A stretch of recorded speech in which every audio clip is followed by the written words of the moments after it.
الحمد للہ رب العالمین والعاقبۃ للمتقین والصلاة والسلام علی سید الانبیاء والمرسلین وعلی آلہ واصحابہ الطیبین الطاہرین، اما بعد فاعوذ باللہ من الشیطان الرجیم، بسم اللہ الرحمن الرحیم۔ الذی خلق الموت والحیاۃ لیبلوکم ایکم احسن عملا، صدق اللہ العظیم۔ غوث اعظم بمن بے سر و ساما مدد، قبلہ دین مدد، کعبہ ایمان مدد، انتظار کرم تست من عینی را، اے خدا جو خدا بینو خدا دا مدد۔ بگردہ بے بلا افتادہ کشتی، ضعیفان و شکستہ رات و پشتی، بحق کے خواجہ عثمان ہارون، مدد کن یا معین الدین چشتی، مدد کن یا معین الدین چشتی، مدد کن یا معین الدین چشتی۔ انتہائی احترام و عقیدت کے ساتھ اپنے اور ساری کائنات کے مرکز عقیدت، انیس بے کساں چارہ ساز درد منداں، ہم غریبوں کے غم گسار، ہم فقیروں کی ثروت، شہر یار ارم، تاجدار حرم، نوبہار شفاعت، شب اسرا کے دولہا، نوشے بزم جنت، دانائے سبل، مولائے کل ختم الرسل، خسرو خوباں، سیاح لامکاں، وجہ کن فکاں، در اللہ المکنون، سر اللہ المخزون، عالم ما کانا وما یکون، آب و گل انبیاء، جان و دل اصفیاء، مطلع ہر سعادت، مقطع ہر سیادت، خلاصہ کائنات، فخر موجودات، حضور احمد مجتبی محمد مصطفیٰ، ارواحنا فدا صلی اللہ تعالی علیہ وآلہ وصحبہ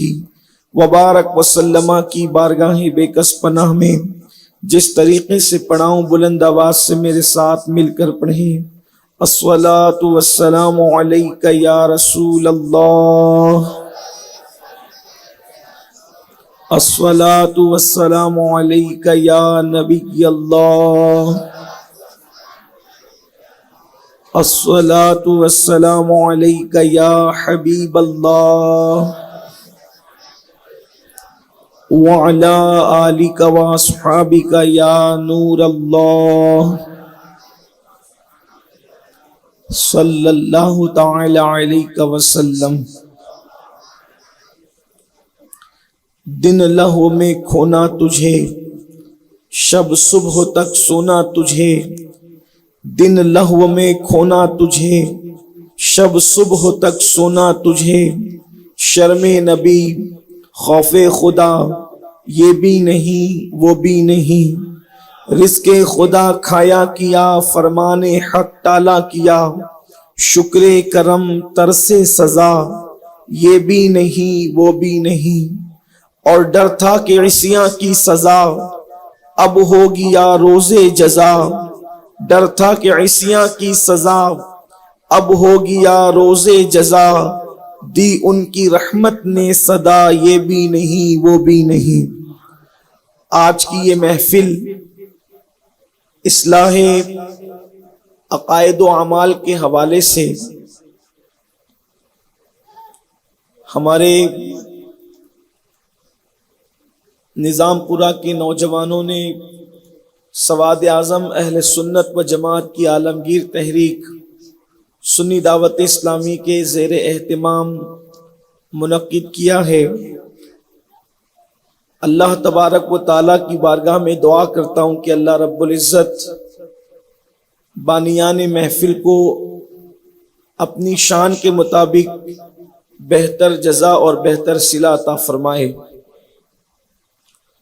آیہ کریمہ کے جس حصے کی تلاوت کرنے کا شرف حاصل کیا ہے، میرا اللہ اس کے متعلق مجھے حق کہنے اور آپ تمامی خواتین و حضرات کو حق سن کر اس پر عمل کرنے اور اسے عام کرنے کی توفیق عطا فرمائے۔ انسان کی ایک فکر ہے کہ انسان جھوپڑی سے لے کر جھوپڑے تک اور محل سے لے کر تاج محل تک کسی بھی چیز کو بناتا ہے تو اس کے پیچھے کوئی نہ کوئی ایک مقصد کار فرما ہوتا ہے. بغیر مقصد کے کسی چیز کو وجود میں لانا یہ حکمت کے خلاف کہلاتا ہے. اور وہ لوگ سنجیدہ نہیں ہوتے جو کوئی کام بغیر کسی مقصد کے کرتے ہیں. مقصد کے بغیر کام کرنے والے لوگوں کو نہ شریف کہا جا سکتا ہے، نہ سنجیدہ کہا جا سکتا ہے، اور نہ نفع اور نقصان کے درمیان فرق کرنے والا کہا جا سکتا ہے. اسی لیے آپ دیکھیں کہ انسان کوئی بھی کام کرتا ہے تو اس کے پیچھے ایک نہ ایک مقصد ہوتا ہے. اللہ تبارک و تعالیٰ نے اتنی بڑی کائنات کو وجود عطا فرمایا، اور اس کائنات کے ذروں میں بھی صوفیہ فرماتے ہیں کہ کائنات پوشیدہ ہے. سمندر کی تہ میں بظاہر لوگوں کو ایسا لگتا ہے کہ پتہ نہیں کیا ہوگا اور کیا نہیں ہوگا، لیکن اہل نظر جانتے ہیں کہ سمندر کی تہ میں بھی ایک کائنات پوشیدہ ہے. ستاروں کی انجمن میں بھی ایک الگ کائنات پوشیدہ ہے. غرض کہ اللہ تبارک و تعالیٰ نے پوری کائنات کو وجود عطا فرمایا، لیکن بڑی سے بڑی مخلوق طاقت کے اعتبار سے، قوت کے اعتبار سے، جسامت کے اعتبار سے، حسن کے اعتبار سے، جمال کے اعتبار سے اللہ نے جس کو بھی پیدا کیا کن فرما کر کے پیدا فرمایا. اور اللہ کی یہ شان ہے کہ اللہ تبارک و تعالیٰ کن فرماتا ہے تو وہ ہو جاتا ہے. فرماتا ہے کن ہو جا فیکن تو وہ ہو جاتا ہے. یہ اللہ کی شان ہے. اس نے آسمان بنایا کن فرما کر. حتیٰ کہ اللہ کی مخلوق میں سب سے بڑی مخلوق کہی جانے والی جسے عرش کہتے ہیں، جس کا نچلا حصہ جنت کی چھت ہے اور جس کے اوپر کا حصہ عالم امر سے تعلق رکھتا ہے، اس کو بھی اللہ تبارک و تعالیٰ نے کن فرما کر پیدا فرمایا. لیکن جب اللہ تبارک و تعالیٰ نے انسان کو پیدا کرنا چاہا اپنی تخلیق کے شاہکار کے طور پر، اپنے خلیفہ کے طور پر، اپنے نائب کے طور پر، تو اللہ تبارک و تعالی حضرت انسان کو بھی کن کہہ کر پیدا کرنے پر قادر ہے. وہ انسان کو بھی کن کہہ کے پیدا فرما سکتا تھا، لیکن میرے اللہ نے انسان کو کن کہہ کر پیدا نہیں فرمایا، بلکہ میرے اللہ نے انسان کو اپنے دست قدرت سے پیدا کیا. اور بڑے اہتمام کے ساتھ حضرت انسان کو پیدا کیا گیا. مٹی اٹھوائی گئی، اس پہ برسات کی گئی. اس کی پیدائش سے پہلے اس کی آمد کے ڈنکے بجائے گئے، اس کی آمد سے پہلے اس کی آمد کے چرچے کرائے گئے، اور پھر انسان کو بحیثیت خلیفہ پیدا فرمایا. اور کس شان سے پیدا فرمایا!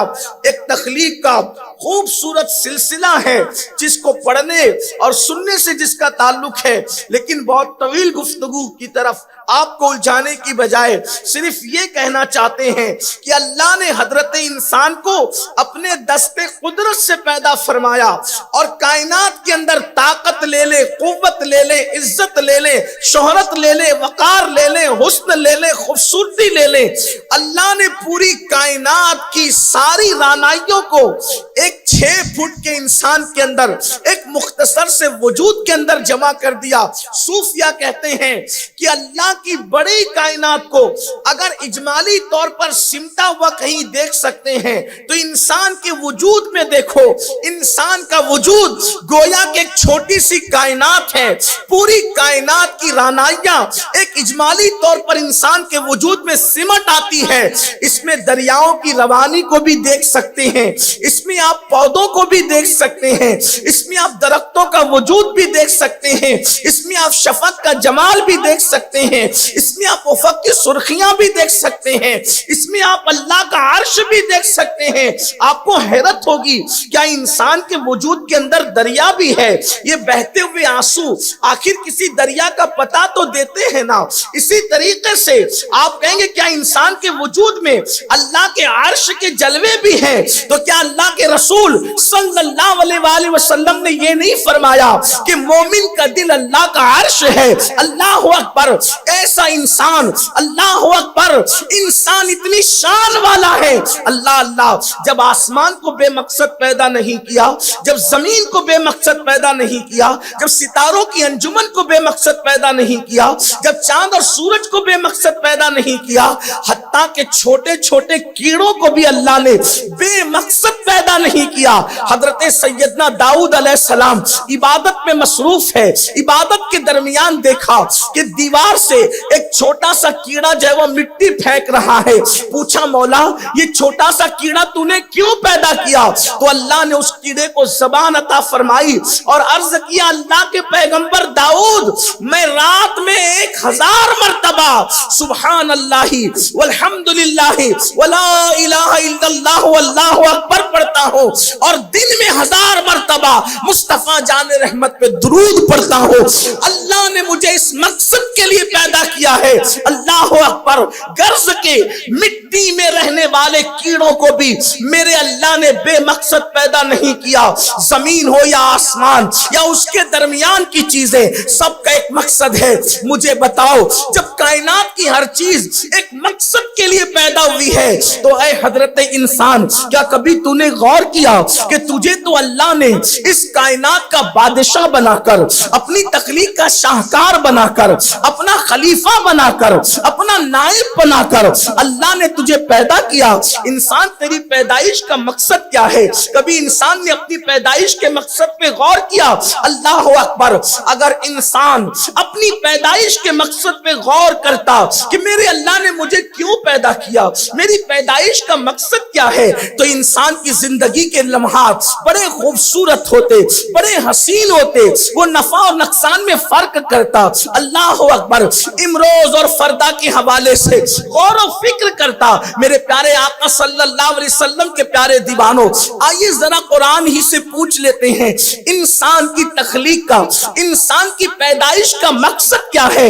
تو میرا اللہ قرآن میں فرماتا ہے الذی خلق الموت والحیات لیبلوکم ایکم احسن عملا، کہ ہم نے تھوڑی سی زندگی جو انسان کو دی ہے، زندگی اور موت کو جو پیدا کیا ہے، موت و حیات کو جو پیدا کیا ہے، زندگی اور موت کو پیدا کیا ہے اس لیے تاکہ تمہیں آزمائے کون تھوڑی سی زندگی کو پا کر اچھا عمل کرتا ہے۔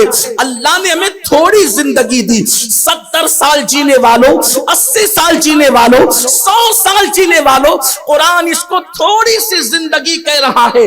اور یاد رکھنا اپنی 70-80 سال کی زندگی کے حوالے سے غرور اور گھمنڈ کرنے والے انسانوں کو پتہ ہونا چاہیے انسان کی زندگی تھوڑی ہے۔ جب میرے اللہ نے تھوڑی کہہ دیا تو وہ تھوڑی ہی ہے۔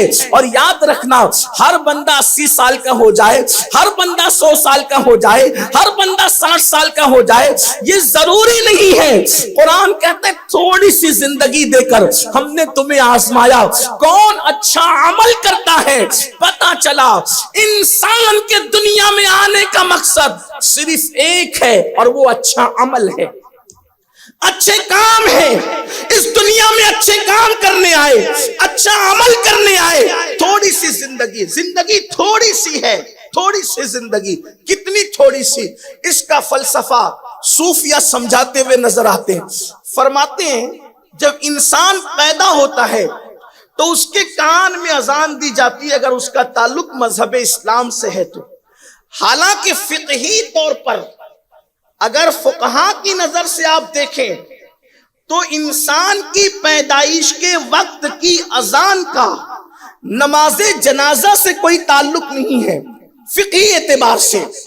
لیکن اگر آپ اس کو بنگاہ صوفیہ عبرت سے دیکھیں تو وہ فرماتے ہیں کہ انسان جب کسی مسلمان کے گھر میں پیدا ہوتا ہے تو اس کے کان میں اذان دی جاتی ہے اور اس کے دوسرے کان میں اقامت پڑھی جاتی ہے اور جب اللہ اکبر اس کے کان میں تکبیر کہہ دی جاتی ہے تو گویا کہ اس انسان سے کہا جاتا ہے اے انسان تیری اذان بھی ہو چکی، اقامت بھی ہو چکی، اب تیری نماز کے لیے جماعت کھڑی ہونے والی ہے۔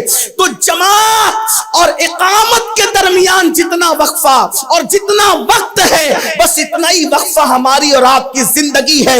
اب اس تھوڑی سی زندگی میں ہم اچھا عمل کر کے یا تو اپنی آخرت کو بہتر کر لیں یا پھر برا عمل کر کے اس زندگی کو ضائع کر کے، وقت کو ضائع کر کے، وقت کو خراب کر کے، برے کاموں میں ٹائم لگا کر اپنی آخرت کو تباہ کر دے۔ کسی صوفی مفکر نے بہت خوبصورت بات کہی تھی کہ اس دنیا میں آنے کا مقصد کیا ہے، دنیا میں کیوں آئے ہو؟ اس دنیا میں آئے ہو اس دنیا کی تیاری کے لیے، اس دنیا میں آئے ہو آخرت کی تیاری کے لیے۔ میرا اللہ قرآن میں فرماتا ہے یا ایھا الذین آمنوا اتقوا اللہ ولتنظر نفس ما قدمت لغد واتقوا اللہ ان اللہ خبیر بما تعملون۔ کہ اے ایمان والو اللہ سے ڈرو اور کل کے لیے کیا بھیج رہے ہو، کل کے لیے کیا روانہ کر رہے ہو، آگے کے لیے کیا تم نے بھیجا ہے، اس سلسلے میں غور کرو، فکر کرو۔ اللہ اکبر۔ پھر فرمایا واتقوا اللہ ان اللہ خبیر بما تعملون، اللہ سے ڈرو وہ تمہارے اعمال کی خبر رکھتا ہے۔ اللہ اکبر۔ ہم اس دنیا کی تیاری کے لیے آئے، لیکن حیرت کی بات یہ ہے جو انسان آیا ہی ہے اچھے عمل کے لیے، جو انسان آیا ہی ہے اس دنیا میں اس دنیا کی تیاری کرنے کے لیے، ہم نے اپنی زندگی کی قدر کیا کی، ہم نے اپنی زندگی کی اہمیت کیا جانی۔ یاد رکھنا اللہ کے حبیب صلی اللہ علیہ وآلہ وسلم فرماتے ہیں زندگی کو موت سے پہلے غنیمت جانو، اس سے پہلے کہ موت آئے زندگی کو غنیمت جان کر اچھا عمل کر لو۔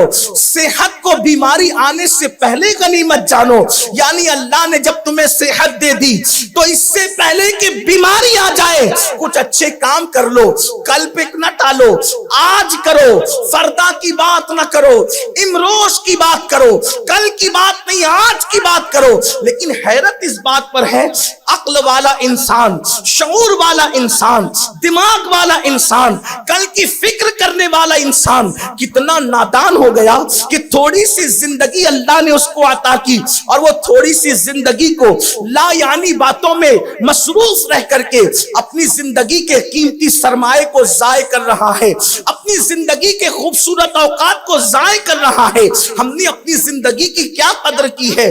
یاد رکھنا زندگی کے خوبصورت لمحات ایک ایک سیکنڈ جو جا رہے ہیں، ایک ایک سیکنڈ جو گزر رہے ہیں، سیکنڈ گزرتے ہیں تو منٹ گزرتے ہیں، سیکنڈ ضائع ہوتے ہیں تو منٹ ضائع ہوتے ہیں، منٹ ضائع ہوتے ہیں تو گھنٹے ضائع ہوتے ہیں، گھنٹے ضائع ہوتے ہیں تو دن ضائع ہوتے ہیں، دن ضائع ہوتے ہیں تو ہفتے ضائع ہوتے ہیں، ہفتے ضائع ہوتے ہیں تو مہینے ضائع ہوتے ہیں، مہینے ضائع ہوتے ہیں تو سال ضائع ہوتے ہیں، اور سال ضائع ہو جائے تو انسان کی زندگی ضائع ہوتی ہے۔ زندگی کتنا قیمتی سرمایہ ہے، سونے سے زیادہ، ہیرے سے زیادہ، مال سے زیادہ، دولت سے زیادہ، اللہ اکبر، سب سے زیادہ قیمتی انسان کی زندگی ہے۔ یہ زندگی کتنا حسین سرمایہ ہے، یہ زندگی کتنا عظیم سرمایہ ہے۔ آئیے آپ کو بتاؤں، اللہ اکبر، مجھے بتائیں اگر کسی کی زندگی ختم ہو جائے اور اس کی زندگی کا آخری وقت آ جائے، انسان نزا کے عالم میں ہو،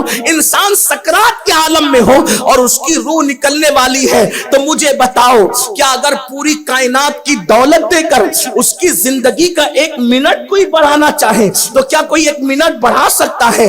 جب پوری دنیا کی دولت دے کر ایک منٹ نہیں بڑھایا جا سکتا تو مسلمان کیا سوچ کر اپنی زندگی کا قیمتی سرمایہ ضائع کر رہے ہیں؟ ذرا سوچو تو صحیح۔ اللہ کے رسول صلی اللہ علیہ وآلہ وسلم فرماتے ہیں اس زندگی کا تم سے حساب لیا جائے گا۔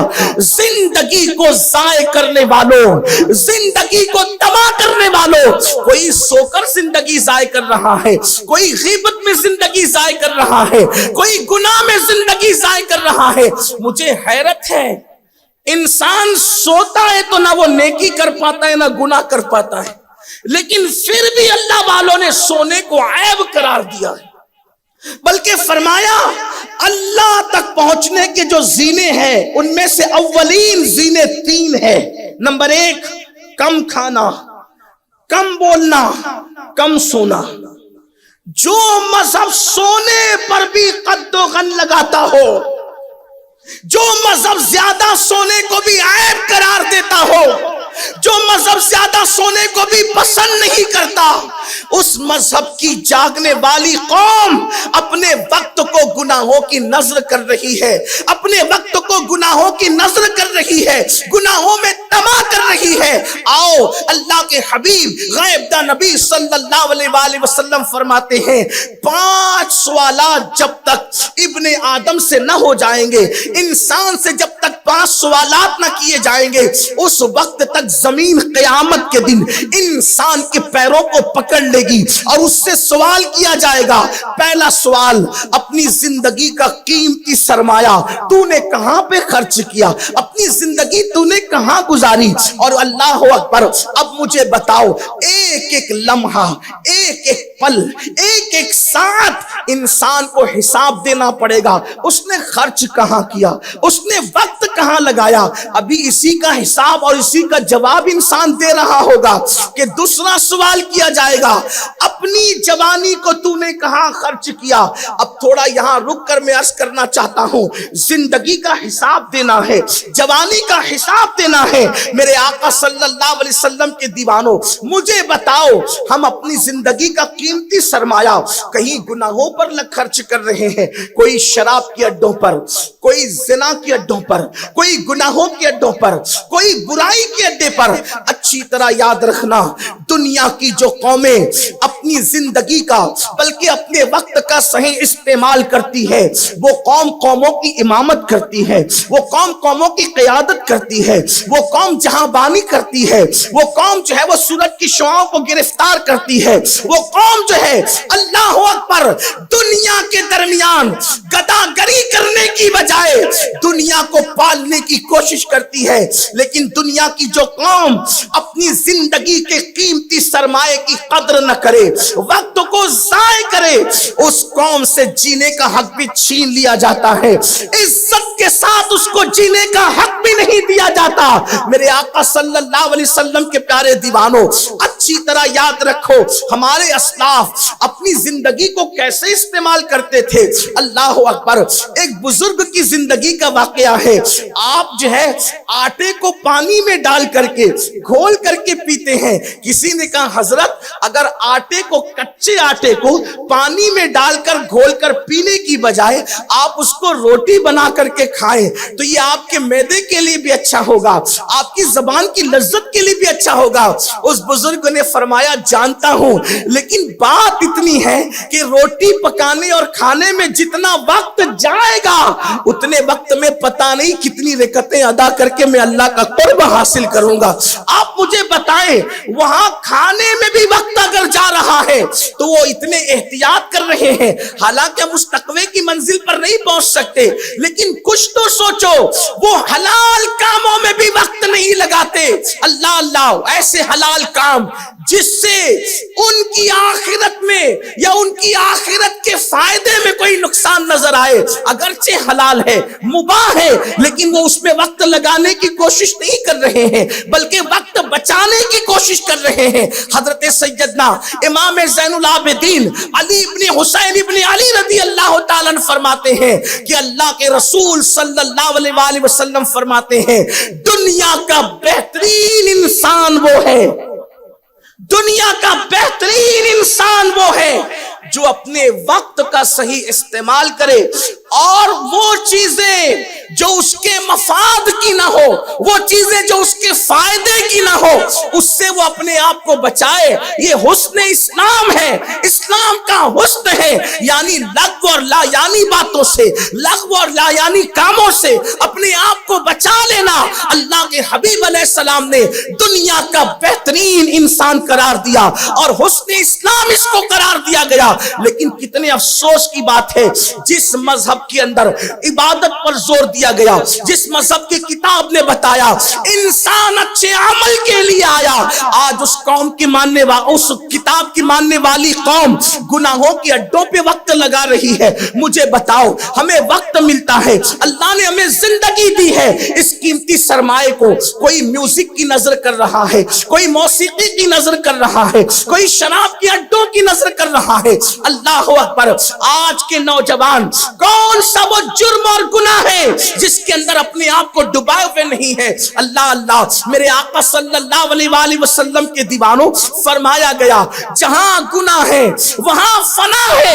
اللہ اللہ. تباہی انسان کا مقدر بن جاتی ہے جب وہ گناہ کرتا ہے. آئیے آپ کو بتاؤں, بہت سارے لوگ کہتے ہیں مولانا اللہ کریم ہے, اگر ہم نے گناہ کیا تو کیا ہوا؟ ایک بات آپ سے کہنا چاہتا ہوں, اور پھر ہم نسبتیں گنانے لگتے ہیں, فلاں سے یہ نسبت ہے تو یہ گناہ ہمیں نقصان نہیں پہنچائے گا. میں قرآن کی روشنی میں ایک بات کر کے آگے بڑھنا چاہتا ہوں, ذرا توجہ کرنا. جس قوم کو اللہ نے سور اور بندر بنایا, قرآن اٹھا کر کے پڑھیں, داؤد علیہ السلام کے دور میں جو واقعہ رونما ہوا کہ سور اور بندر جو قوم بنی اس کی نسبتیں کوئی کمزور تھی, جن پر پتھر برسے ان کی نسبتیں کوئی کمزور تھی, جن پر ہوا چلی ان کی نسبتیں کوئی کمزور تھی. آپ قرآن اٹھا کر دیکھیں, ان کی نسبت قرآن بیان کرتا ہے. دھیان دینا, امام المتکلمین مولانا نقی علی خان رحمت اللہ تعالی علیہ بڑا خوبصورت جملہ لکھتے ہیں, اللہ کو کریم جان کر گناہ کرنے والے تو اللہ کو قادر جان کر زہر کیوں نہیں کھاتا؟ جب تیرے گناہوں پر وہ تجھے معاف کر کے جنت دے سکتا ہے تو زہر کھانے پر وہ تجھے زندگی بھی تو دے سکتا ہے. مگر تو نے اللہ کو کریم جان کر گناہ تو کیے, اللہ کو قادر جان کر کبھی زہر نہیں کھایا. مطلب تیری فکر کو شیطان نے اغوا کیا, تو شیطان کے ہاتھوں کٹ پتلی بنا. لوگوں, اللہ کی رحمت پر دھیان دینے والوں, یقیناً اللہ رحیم و کریم ہے, لیکن اس کی غیرت کا بھی تو خیال کرو. وہ غیور بھی تو ہے. جیسے صفت رحیمی اور کریمی میں کوئی اس کی مثال نہیں, ویسے اسے صفت غیوری میں بھی کوئی اس کی مثال نہیں ہو سکتی. سب سے زیادہ وہ غیرت مند ہے. قوم لوط پر جو پتھر برسے کیا ان کی نسبتیں کم تھی؟ قوم عاد پر جو عذاب آیا, قوم سمود پر جو عذاب آیا, ان کی نسبتیں کم تھی؟ کیا نسبت تھی ان کی؟ قرآن ان کو کہتا ہے بنی اسرائیل. قرآن ان کو کیا کہتا ہے؟ بنی اسرائیل. اور بنی اسرائیل کا مطلب کیا ہے؟ یعقوب کی اولاد. حضرت یعقوب کے والد اسحاق, اسحاق کے والد ابراہیم, یہ ان کا شجرہ نسب ہے. اب غور کرنا, جن کا شجرہ نسب قرآن بیان کرے اور وہ انبیاء کی اولاد ہو اور وہ پاپ اور جرائم کرے تو اللہ ان کو سور اور بندر بنا رہا ہے. اللہ ان کو ہواؤں کے ذریعے سے ہلاک کر رہا ہے. اللہ ان کو ہواؤں کے ذریعے سے تباہ کر رہا ہے. جن کو پانی میں غرق کیا گیا, جنہیں پانی میں ڈبایا گیا, جن پہ پتھر برسائے گئے, جن کو زلزلے میں دھسایا گیا, وہ کون لوگ تھے؟ وہ اولاد پیغمبر تھے, وہ بنی اسرائیل تھے, حضرت یعقوب کی اولاد میں سے تھے. اب مجھے بتاؤ میرے آقا صلی اللہ علیہ وآلہ وسلم کے دیوانوں, بلکہ اس سے ایک نازک اور بات سن لیں. بات آگے بڑھنے سے پہلے, یہ جو جرائم پر دلیر ہو کر جنت کی تمنا کر رہے ہیں, یہ جو راتوں کو آوارگی کر کے جنت کا خواب دیکھ رہے ہیں, یہ جو اپنے نفس کو بہکاوے کا شکار کر کے جنت کے باغوں کا خواب دیکھ رہے ہیں, ذرا خدا کی غیرت پر توجہ تو کریں. جب قوم لوط پر عذاب آیا, ان کے چند جرائم تھے. ایک تو مرد کے ساتھ بدی کرتا تھا, دوسرا یہ کہ وہ سیٹی بجاتے تھے, تیسرا وہ کہ وہ تالی بجاتے تھے, اور چوتھا یہ کہ وہ اپنے پیٹ کی گیس زور سے ہنسی مذاق میں خارج کرتے تھے. یہ ان کے جرائم تھے. اور آپ جانتے ہیں کہ قوم لوط پر جو عذاب آیا بدی کی بدکاری کی وجہ سے کہ مرد مرد کے ساتھ بدی کرے، آج وہ فعل بھی قوم مسلم میں موجود ہے، بالخصوص جوانوں میں. اور حدیث پاک میں آتا ہے زانیوں پر جو عذاب ہوگا اس سے بدترین عذاب مرد مرد کے ساتھ بدکاری کرے تو ان کو ہوگا. پھر اس کے بعد فرمایا گیا جو قوم لوط سا عمل کرے وہ مرے گا کہیں بھی، اس کی قبر میں اس کی رات نہیں گزرنے پائے گی، اس کے لاشیں کو اٹھا کر کے وہاں پہنچایا جائے گا جہاں قوم لوط پر عذاب آیا تھا. لیکن میرا عنوان وہ نہیں، آپ کو بتانا یہ چاہتا ہوں کہ خداوند قدوس کی غیرت کا عالم کیا ہے، میرے اللہ کی غیرت کا عالم کیا ہے. دیکھو قوم لوط نے برائی کی، جرائم کیے، یہ جتنے جرائم میں نے گنائے، بدی، بدکاری، سیٹی بجانا، تالی بجانا، گیس کا زور سے ہنسی مذاق میں خارج کرنا، یہ چاروں جرائم میں لوط علیہ السلام کی بیوی شامل نہیں ہے.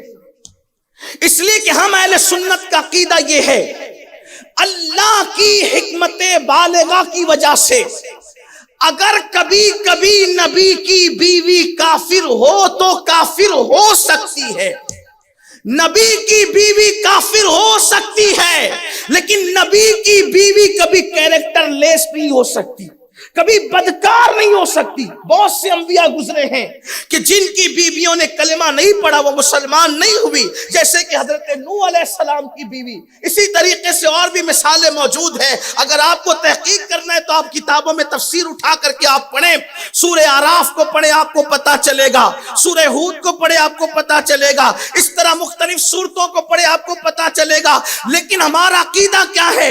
نبی کی بیوی کبھی کافر ہو سکتی ہے، اللہ کی حکمت بالغہ شامل ہے، لیکن نبی کی بیوی کبھی بدکار نہیں ہو سکتی.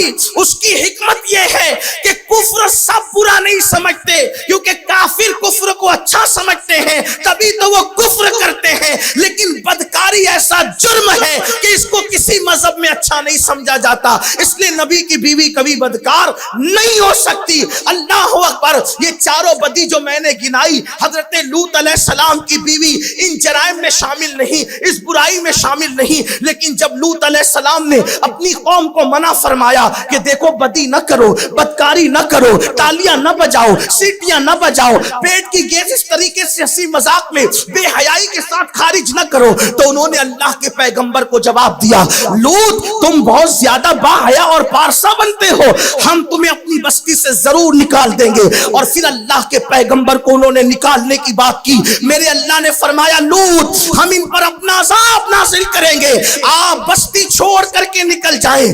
میری قوم کے جوانوں دل کے کانوں سے سننا، رات کی تاریکیوں کے اندر موبائل ہاتھ میں لے کر نرم نرم گدوں پر زنا کے مناظر دیکھنے والوں، جرائم کے اندر ڈوب کر کے جنت کے خواب دیکھنے والوں، میرے اللہ کی غیرت کا اندازہ کرو. اللہ اکبر. رب نے فرمایا کہ لوط اپنے گھر والوں کو لے کر کے بستی سے نکل جاؤ. حضرت لوط علیہ السلام جب بستی سے نکل رہے تھے اور قوم پر پتھر برس رہے تھے، حدیث پاک میں آتا ہے کہ جب ان کے سر پہ پتھر برستے تھے تو سر کو چیرتے ہوئے پیٹ سے گزرتے ہوئے ان کے پاخانے کے مقام سے وہ پتھر نیچے نکل جاتا تھا، جس سے ان کا وجود چر جاتا تھا، ہلاک ہو جاتا تھا. پتھروں کی برسات ہو رہی ہے. لوط پیغمبر کی بیوی ان چاروں جرائم میں شامل نہیں ہے، لیکن جب قوم پر پتھر برستے ہوئے دیکھے تو لوط علیہ السلام کی بیوی نے قوم کی محبت میں، مجرموں کی محبت میں، ان پاپیوں کی محبت میں مڑ کر کے دیکھا اور کہا ہائے میری قوم. لوط کی بیوی ان جرائم میں شامل نہیں تھی جس کا ذکر میں نے کیا، لیکن مجرموں کے لیے کہا ہائے میری قوم. تو جو پتھر ان پاپیوں پہ برسے وہی پتھر لوط کی بیوی پر بھی گرا اور حضرت لوط علیہ السلام کی بیوی ہلاک ہو گئی. تھوڑا کوئی اللہ کی غیرت کا اندازہ تو کرے.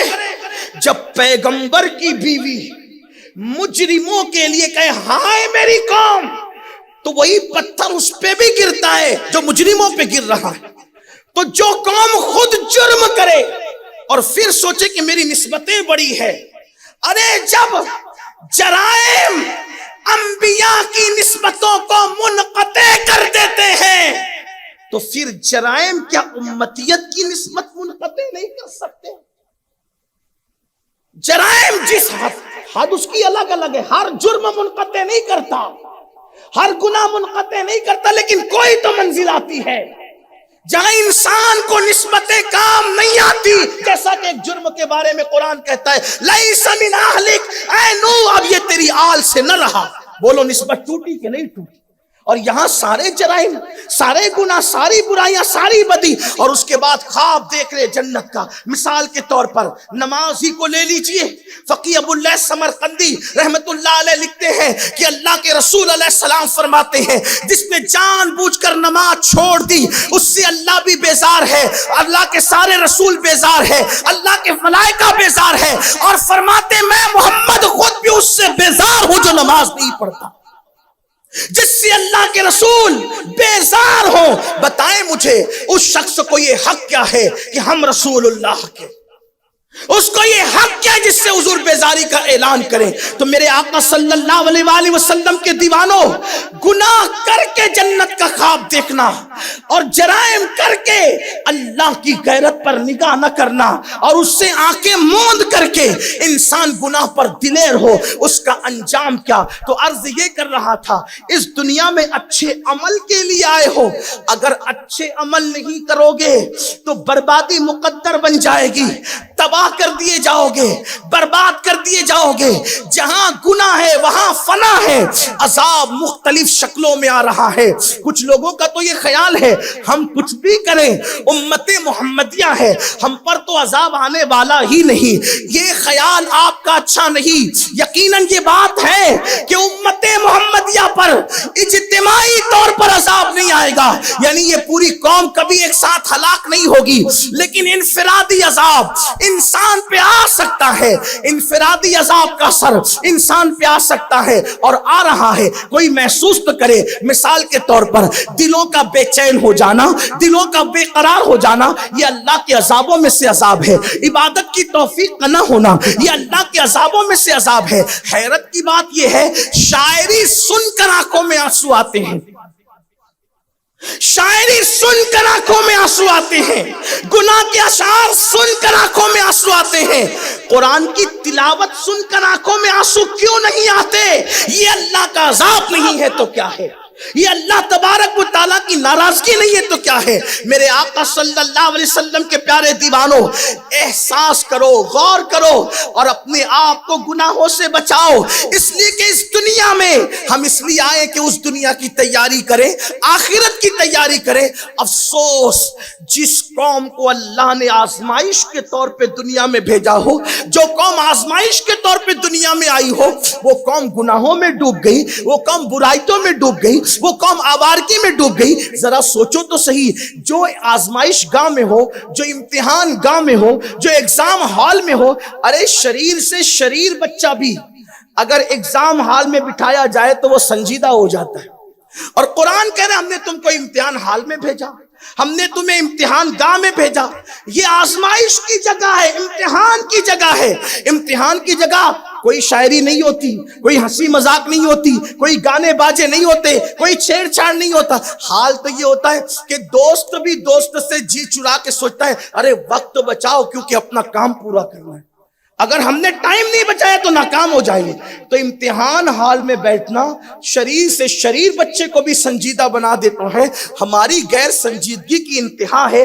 اللہ فرما رہا ہے ہم نے تمہیں دنیا میں اس لیے بھیجا تاکہ ہم تمہیں آزمائیں، تمہارا امتحان لیں کہ کون اچھا عمل کرتا ہے اور وہ کون سا گناہ ہے جو ہمارے اندر نہیں.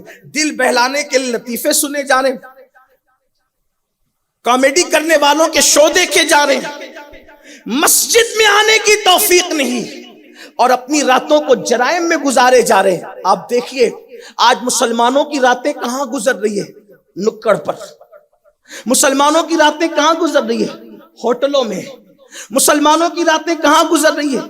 گناہوں کے اڈوں پہ، شراب کے اڈوں پہ، موسیقی کے اڈے پہ، گناہ کے اڈے پہ۔ سوچو، ایک وقت تھا ہماری راتیں کہاں گزرتی تھی۔ کچھ لوگ یہ بھی کہتے ہیں مولانا اتنا نہ ڈراؤ کہ اللہ کریم نہیں۔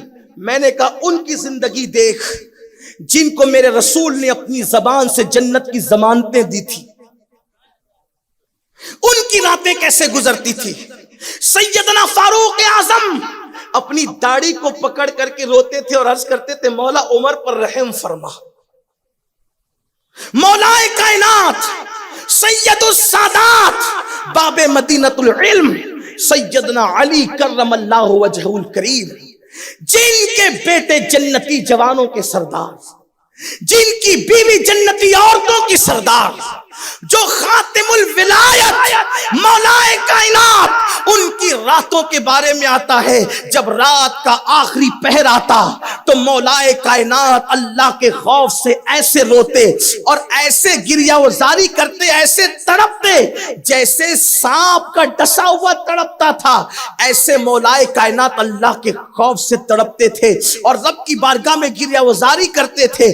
جن کو جنت کی بشارتیں دی گئی وہ اس طریقے سے آنسو بہائیں، وہ اس طریقے سے روئیں، اوروں کی بات تو جانے دیجئے۔ ایک مرتبہ اللہ کے رسول صلی اللہ علیہ وآلہ وسلم مدینہ منورہ کی گلیوں میں نکلتے ہیں اور گلیوں میں نکل کر کے دیکھتے ہیں کہ جن کی میں نے خود تربیت کی، میں نے جن کو خود تیار کیا، میں نے جن کو اللہ کی معرفت عطا کی، ذرا ان کی راتیں کیسے ہیں۔ غور کرنا، حضور امت کی راتوں کو چیک کرنے کے لیے نکل رہے ہیں، حضور امت کی راتوں کو دیکھنے کے لیے نکل رہے ہیں کہ مدینے والوں کی راتیں کیسی ہے۔ اللہ اکبر۔ لیکن آج کے ماحول کی طرح وہاں ایسے رات میں کوئی چاندنی ماحول نہیں ہوتا تھا، ایسے وہاں رات کے وقت میں اللہ اکبر بھیڑ کا ماحول نہیں ہوتا تھا۔ اللہ اللہ، صوفیہ فرماتے ہیں جیسے پرندے شام کا انتظار جنگل میں کرتے ہیں کہ سورج غروب ہوگا اور ہم اپنے گھوستوں کی طرف جائیں گے، ویسے وہ اللہ والے شام کا انتظار اس لیے کرتے تھے کہ دن کی مصروفیت سے نجات ملے گی اور ہم مصلی پر آنسوؤں کی سوگات پیش کرنے کے لیے پہنچیں گے۔ ان کی راتوں کا حال یہ تھا، اللہ اکبر، ان کو راتوں سے پیار اس لیے تھا، ان کو راتوں کا انتظار اس لیے تھا کہ اللہ کی عبادت کریں گے، آنسوؤں کی سوگات پیش کریں گے، رب کی بارگاہ میں مغفرت طلب کریں گے۔ اللہ اکبر۔ مصطفیٰ جان رحمت اپنے امت کی راتوں کو چیک کرنے کے لیے، احوال دیکھنے کے لیے گھر سے نکلے۔ میرا عقیدہ یہ ہے، اشارہ مل رہا ہے حضور امت کی راتوں کو چیک کرتے ہیں۔ عشق مصطفیٰ کا دعویٰ کرنے والوں، اگر حضور ہماری راتیں دیکھ رہے تو حضور کا دل خوش ہوتا ہوگا یا دکھتا ہوگا؟ ہم راتوں کو کیا کرتے ہیں؟ وہ مصلوں کے لیے راتوں کا انتظار کرتے تھے اور ہم گناہوں کے لیے راتوں کا انتظار کرتے۔ ان کو راتیں کم پڑتی تھی اللہ کی عبادت کے لیے اور ہمیں راتیں کم پڑتی ہیں گناہ کے لیے۔ کتنا بڑا المیہ ہے۔ جب میری قوم کے نوجوان راتوں کو مصلی پر رو کر گزارتے تھے تب یہ امت غلام نہیں تھی بلکہ آقا تھی، تب یہ امت بھکاری نہیں تھی بلکہ داتا تھی۔ جب میری قوم کے جوان اللہ کی بارگاہ میں آنسوؤں کی سوگات پیش کرتے تھے تو کوئی آپ کو ملک سے نکالنے کی بات نہیں کرتا تھا، لوگ آپ کو اپنے ممالک میں لے جا کر بسانے کی بات کرتے تھے۔ جب تک کہ پاک دامنی ہماری پہچان تھی اس وقت تک لوگ ہمیں عزت کی نگاہ سے دیکھتے تھے، ذلیل نہیں کرتے تھے۔ آج اپنی راتوں کا اندازہ کرو، ہماری راتیں نکڑوں پر، ہوٹلوں پر، اور اب تو الیاذ باللہ فیشن کے نام پر ایسے معاملات چلے ہیں کہ رات رات بھر نوجوان جو سمجھتے کہ یہ گناہ ہے ہی نہیں، کوئی اپنی راتوں کو کلب میں گزار رہا ہے، کوئی اپنی راتوں کو ڈھابے پہ گزار رہا ہے، کوئی اپنی راتوں کو ہوٹلوں پہ گزار رہا ہے۔ میں یہ نہیں کہتا ہوٹل میں کھانے نہ جاؤ، میں یہ نہیں کہتا ڈھابے پہ کھانے نہ جاؤ، لیکن یہ کون سی دانش مندی ہے کہ پوری رات آپ کسی ہوٹل میں گزار دیں، پوری رات آپ کسی ڈھابے پہ گزار دیں، ہنسی مذاق کرتے ہوئے،